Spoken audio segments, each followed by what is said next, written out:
Share ko lang po sa inyo mga boss amo kung paano natin malalaman kung mayroon pang thermostat ang binibintang segunda manong sasakyan. Ano ba ang gamit ng thermostat sa sasakyan? Ang thermostat, na gano yun, close open. Pag mainit, magbubukas. Kapag malamig naman ay magsasara. Mahalaga yun yung thermostat. Lalo na pag malamig ang panahon o umaga.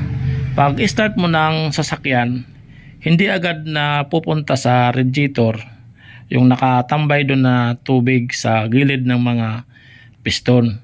Kasi kapag in-start mo na walang thermostat,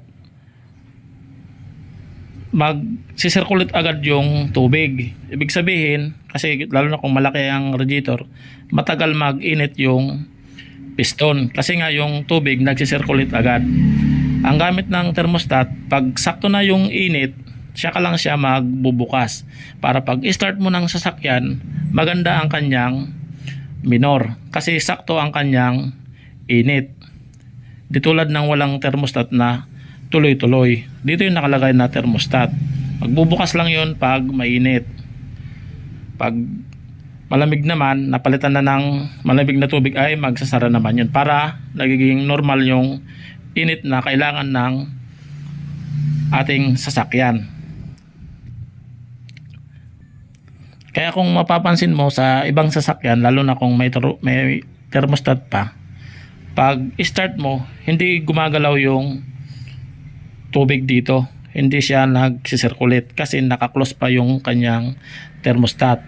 Pag wala namang thermostat, pag start mo niyan, di umaandar na, tuloy-tuloy yung circulate ng tubig kasi yan, may water pump, may umiikot na LC, yung water pump nga, tuloy-tuloy yun.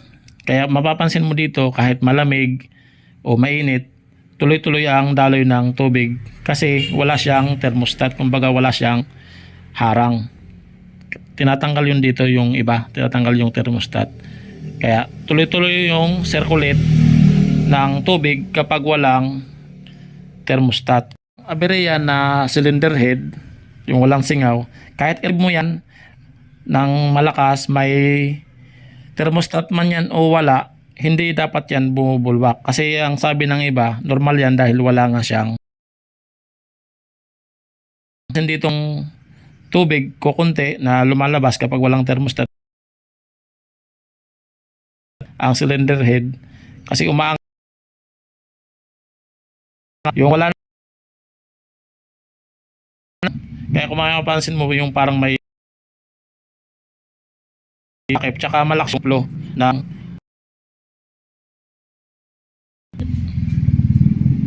dapat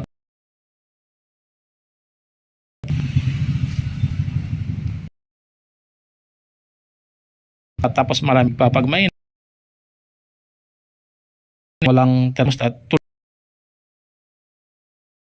tubig.